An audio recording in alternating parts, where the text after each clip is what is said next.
Mike Johnson's latest blatant hypocrisy is on redistricting. See, he's not happy at all that Governor Gavin Newsom is fighting back against what Greg Abbott in Texas is doing by promising to effectively steal 5 seats the same way Greg Abbott is actively doing that right now.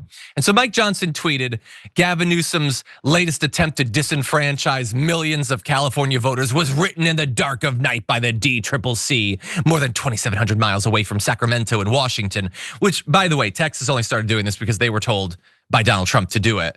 That's not quite 2,700 miles, but it's over 1,000. So is that not an issue? Or is it only when it's Sacramento that it's an issue? He's basically saying California is gonna shred its constitution to succeed in its desperate gambit to end the Trump presidency. By the way, it's not shredding the Constitution. The path to doing this in California is more complicated than it is in Texas because we have more actual democracy in California. But all Gavin Newsom is doing is saying, we are gonna put it to a vote. Should we do new maps? It's literally using democracy to do this. Now, do I want them to have to do this? I don't, which is why I want gerrymandering to be phased out across the nation in California and Texas and every state. And the Senate actually considered a bill that would have done that, but Senate Republicans blocked it. So now they're bitching and moaning about the fact that Gavin Newsom's gonna do it. You could have avoided a lot of trouble by just getting rid of it across America. And that obviously is where this has to end for us to have sanity, for us to have actual democracy, but we don't. And in the meantime, what you have is Johnson doing this long ass, boring ass tweet about Gavin Newsom. He's got nothing about Greg Abbott in there. So what Greg Abbott is doing evidently is perfectly fine because it benefits the Republicans and it benefits Donald Trump.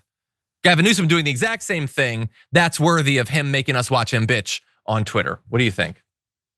Yeah, it's rules for thee, not for me. They're completely ignoring the fact that Gavin Newsom is proposing this in California, with the consent of the people via vote as a response to what's happening in Texas. It's not as if, this one state decided to just do it on their own. That's Texas, at the request of Trump really wanting those 5 seats.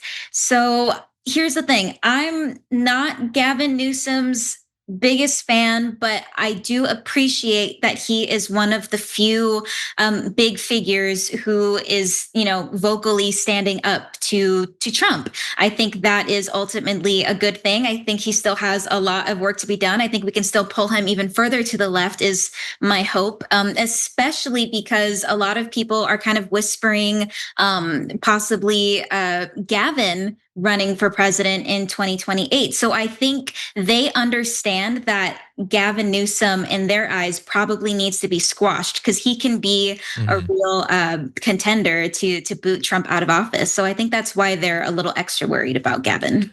Yeah, and I get that. Look, I would say in a perfect world, Gavin gets this done, we get the seats, and then he's squashed before the Democratic primary in 2028. But until then, I do agree he is fighting back. And I guess, I don't know, I'm getting older, I'm getting lamer, I guess. I'm enjoying his tweets making fun of Donald Trump. I know, I'm not cool, I'm not on TikTok or whatever, but it is funny and it's clearly bothering them. All of this is bothering them. So that's just giving them a taste of their own medicine. And I like it. I want him to keep doing it. And then I eventually want him to come in second, third, or fourth with AOC winning.